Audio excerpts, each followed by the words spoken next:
How's it going, friends? It's the friend here. Today we'll be looking at how to be decent at weekly pack. I'm mostly recording this video for my friend Joe, who asked me how to be good at weekly pack and what principles I follow and what I do to be decent at the game. I'm not amazing at the game.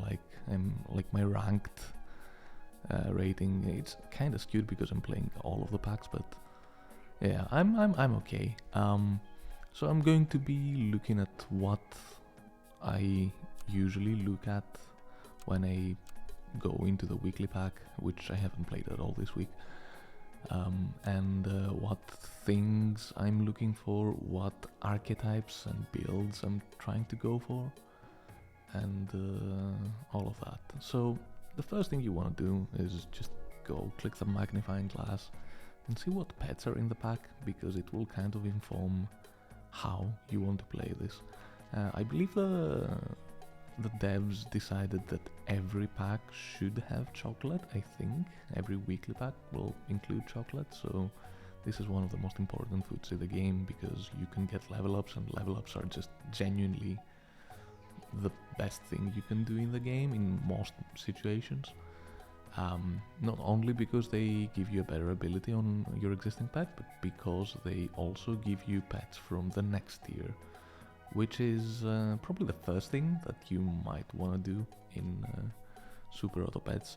Mostly in, you do it in Arena, you do it in Versus, you do it in pretty much every mode. You want to be getting level ups on odd numbered turns, because like turn 1, if you get a level up turn 1, which is probably not advised, you get a tier 2 pet in the shop, or you get a choice of 2 tier 2 pets in the shop. Turn 3 you can get tier 3 pets, which are much better than tier 2 pets, and so on and so forth. So probably turn 1 you want to start with 3 pets in most situations. Turn 2 you want to save your level ups if you find any, and then turn 3, turn 5, turn 7 and turn 9 you want to be taking those level ups, and they give you a higher tier of pet, which is good. Now, looking at the pack and looking at pretty much every pack, there's 2 things that you need to consider. 2 basic approaches to accomplishing what you want, which is to get more wins than your opponent more quickly. The one option you have is to go for tempo. Tempo stands for temporary, I suppose. It is mostly about having the best possible board state at any given turn, so that you have bigger pets, better abilities than your opponent every turn, so that you keep taking their lives, you don't lose your own lives, everything's good, everything's fine. The other approach, which is somewhat more consistent, but I don't know if in this pack it's viable, is scaling. Now, scaling is basically creating a build that gives more stats to your units over time. It might not be the fastest one, it might not create the best board at the given turn that you take something. For example, I say shrimp here. Shrimp is a form of scaling. It, with every buy sell, it gives health to some pets. If you run not very many pets, if you don't fill out your full 5 squad and you have like a 3 squad with a shrimp, and then buy selling, initially the things that you buy sell have better stats by themselves, but by accumulating stats on a bigger pet you get better trades. It might be less stats at the moment, but long term you might want to be keeping stuff, and it benefits you like this. So looking at this pack, I think it has a bit of both. There's quite a few gold management pets, if you will. You get shrimp, and then you can get goldfish to greed and try to get to dragon, which benefits from buy sells and stuff. Monkey gives stats as it is, Husky gives stats as it is, Penguin, if you get the levels, gives stats, Tropical Fish, that kind of stuff. Like, you want stat givers, even Puppy, to an extent. You get the toy that gives you a food that gives stats. But I also see that you can get summons, which are good tempo, because you have the turkey, you have stork, you have anteater, you have things that can be buffed by the summons. You also have the shark, which is a synergy, you have the fly, which is a synergy with turkey. You have a few snipers. Actually, you have quite a few snipers. That's a pretty balanced pack. I like this so far. Like, as a first look, it might play like shit, but it might be good, because you get snipers that can snipe the tempo stuff and favor the more scaled stuff. This eats the summons, this snipes, this kills the scaling, like you can kill one big unit with a scorpion. You can do tempo stuff with a microbe if you get a lot of summons. I don't see any chili, I don't see any skewer, that's okay. I see eggplant, which a lot of people hate, but it helps with positioning, which brings me to the third thing that I look, and it's mostly relevant in Versus and not as relevant in Arena. Positioning against your opponent's board. Like, you're not playing by yourself, you're playing against someone else.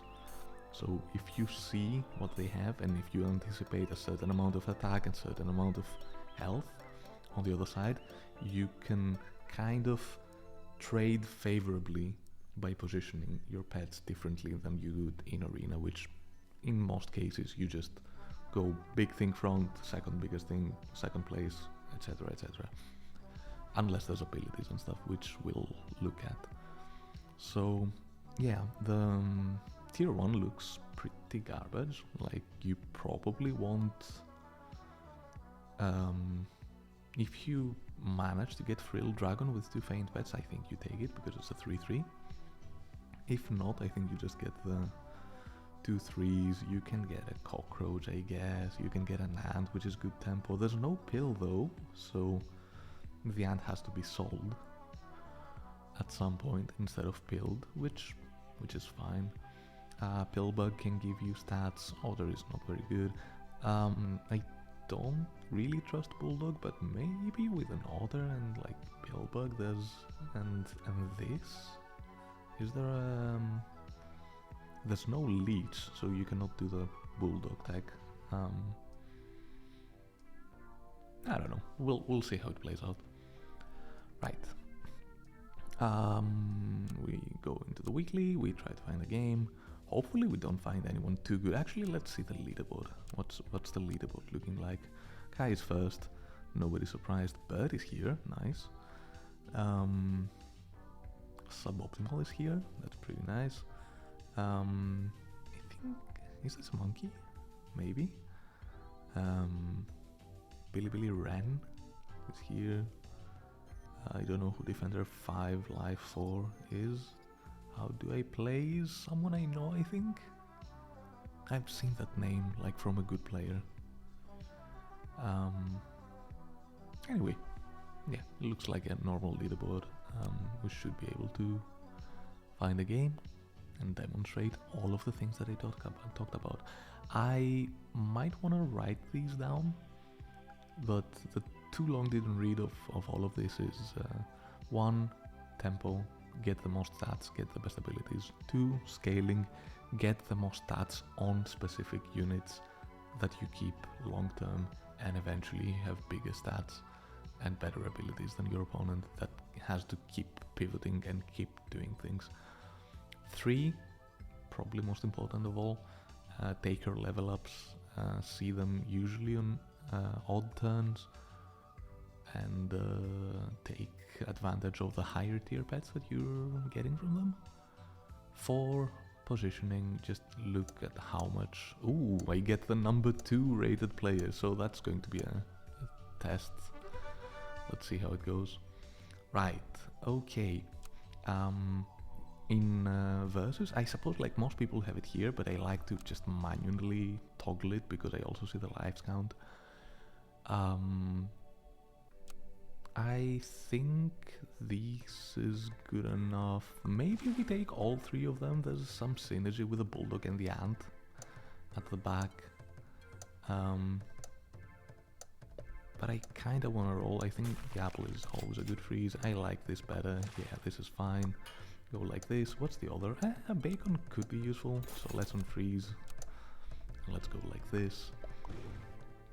Yeah, ant bulldog is definitely also a start. I think I'm slightly better off because I have pets that I'm content with keeping long term. Also, on the second turn, when you draw with someone, the current system regenerates your life after turn 2. So if you see snail in the pack, which in this pack you don't really see it, if you see snail in the pack, it's usually optimal to throw this round. Like, you don't want to win this round, you actively want to lose this round. So in case you hit snail, you get a better value out of it. Now here we don't really care. I think we just look for triples. We get exactly the same shop every time. Probably not. This is good enough, I think. This is fine, and probably we end on this because I don't want to spend too much gold. Probably this because we need to condense the stats on the fish. Don't really care what our opponents is doing. They are going for a big cockroach. They have 2 of each, so we're probably in a similar spot. We lose this round, but it doesn't really matter. I think guinea pig is really good because it gives you level ups. You need the board space for it because it has to spawn somewhere. I could combine the fish, but I think the 2/4 is kind of substantial against what he's running. So I kind of want to keep it around, so I'm going to sell the other, buy the guinea pig, and keep rolling for something. This is okay-ish with a lot of start of battle pets. Do we want to try the salamander? Is the salamander good? I think there's a lollipop. Maybe we're trying to do too much here. Yeah, let's keep looking for level ups. We see nothing. We see shrimp though, which we appreciate. I think shrimp is going to be effective enough. Probably. Yes. Don't want to keep any, like, none of these have abilities on the board. Yeah, let's take a level up on this. We don't love what we see, but giraffe is just good scaling, and we probably scale a pillbug at this point in time. Maybe I should have sold something else, but I like the immediate stats that it gives me, and I don't think I'm gonna be taking my my guinea pig to level 3. So if I find another one, I can combine next turn and go from there. Do we have Meatbone? Yes, we do. Meatbone is probably going to be important against a squad that benefits from high health and doesn't really have any attack. They found the puppy, which is really good for them, and they found this, which is pretty good for them as well. I think we want to keep rolling. This is a good pet for sure.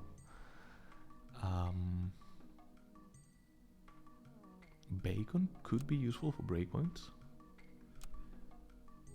Breakpoints are kind of self-explanatory. You just need higher attack than their HP to trade effectively.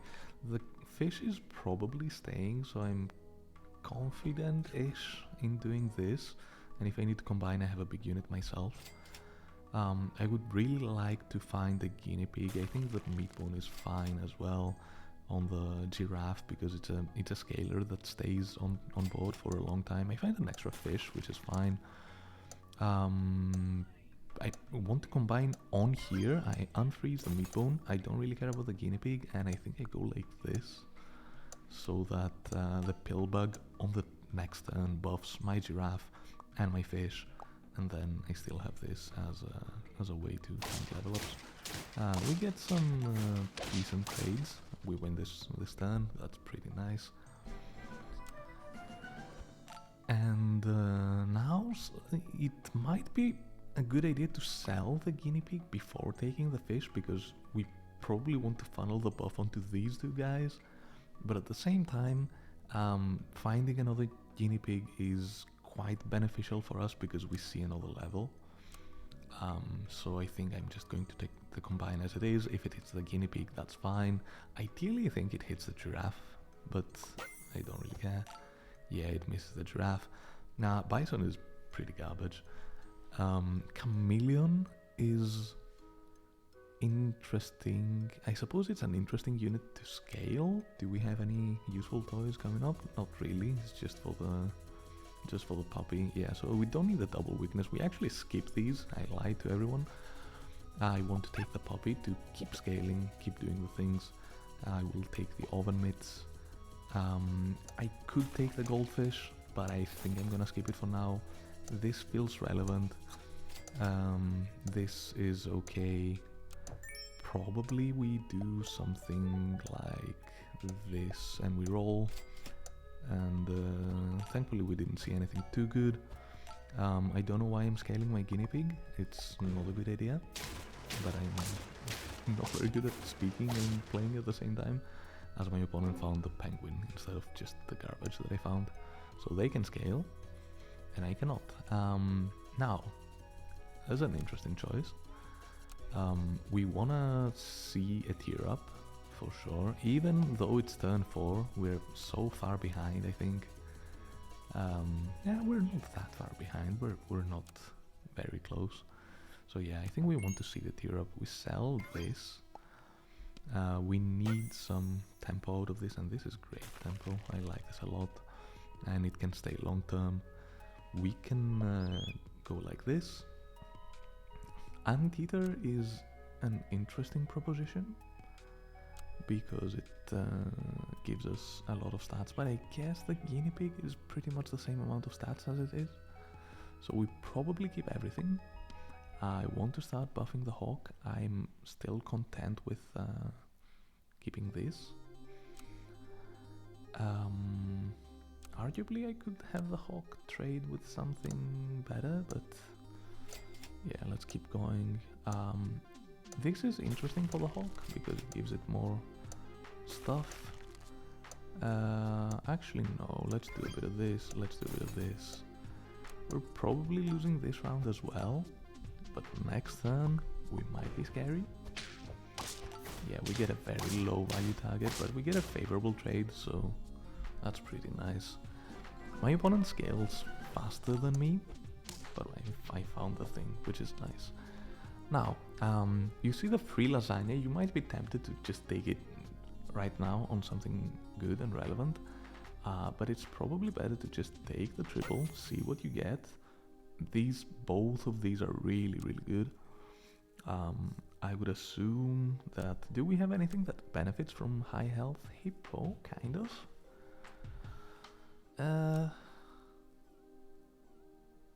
Yeah, that's an interesting one.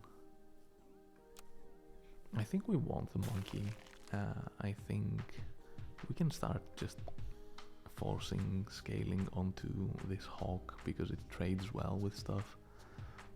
So we can take this, we definitely take the can, and at this point we sell the guinea pig, we can get the monkey right here, and we can almost start buffing the monkey as well.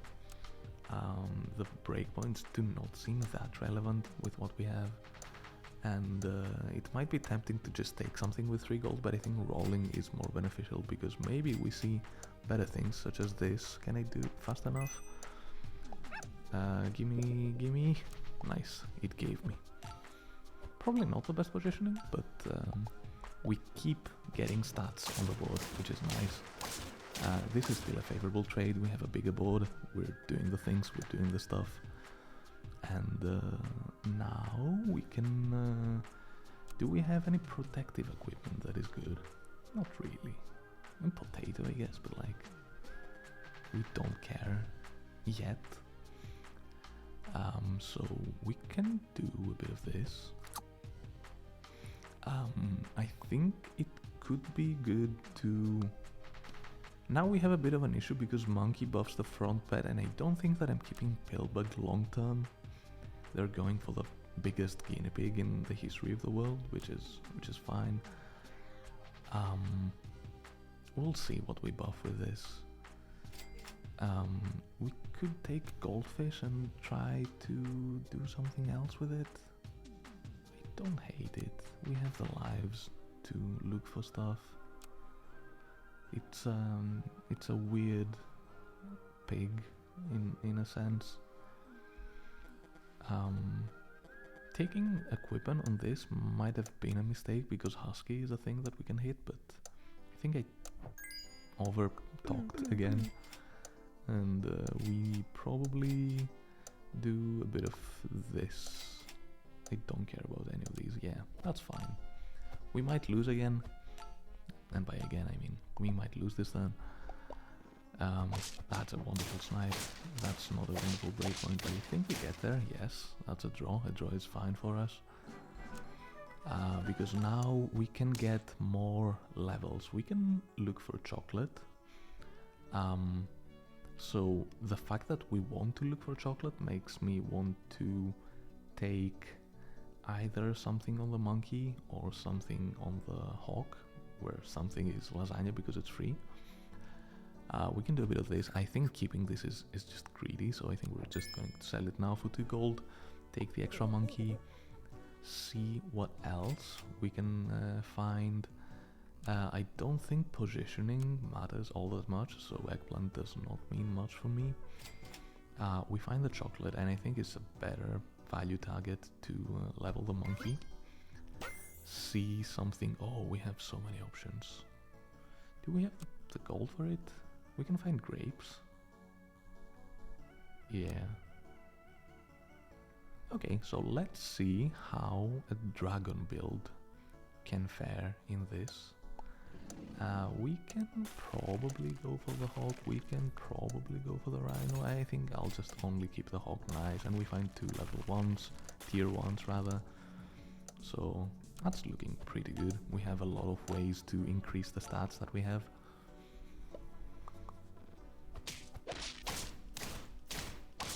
And we get favorable trades, and our opponent gets Husky, which is arguably as fast as Dragon. So what we want to do here is, I know we're changing the turn, but like this gives more stats, this gives more stats, this gives more stats, this has an ability and it's big, so we're selling the Pillbug and we're going to cycle tier 1s. Maybe I should have taken the level first. But I suppose this gives me the option of just rolling with an M-tier shop. Don't see anything that I like. I still don't see anything that I like, so this is going to be the squad for now. We will keep looking for... do I want to... Now, I see they have a croc, right? And the croc snipes something. They have such good scaling. But I think they're behind in stats, so we can catch up with Dragon and Monkey. Yeah, I think we just front load everything and hopefully we can push through, because this is getting sniped but also gets a snipe itself, so it's pretty good. Yeah. Now here they found the snake, but it might be a little too late for them. We'll see. We want to take the level up. And this is a fantastic pet, this is a fantastic pet.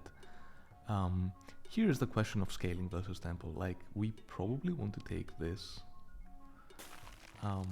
because it's just really good to have on board and to scale, but in the meantime I think I'll just do my tier 1 cycling just to have something. Oh, we have 2 dragons now. That's super interesting. But it might be a case of just try to win now, in my opinion. We take this, we take a big stake, highest stakes game of all time, and we try to funnel all of the stats on this, because this gives back the stats. I'm freezing the monkey because there's an argument to sell either the dragon or the giraffe next turn. But we need to look at it. Actually, I'm going to freeze the dragon instead and freeze the tier 1 and roll. and freeze an old tier 1, and we probably sell the giraffe next time if we don't win straight away. So that we can keep buffing the good things that have abilities. Oh baby, the snipes are so good. So we get this, and we get there, and we win. So yeah, that was a good example of how to scale in a game. Was pretty good against a pretty high rated opponent, pretty comprehensive. Has it been optimal? No, but I think it has been alright-ish. I would like to find a game against a somewhat lower rated opponent so that we can try the temple lines with Turkey if we roll into them. But I suppose the principle is that you kind of take what you roll into. For example, I mentioned shrimp a lot of times, and then I just didn't really take shrimp because I figured that what I had on the board would not stay for too long. They're still second, they're fine. Yeah. Maybe this is a part 1, and I'll do a part 2 when I actually study the pack.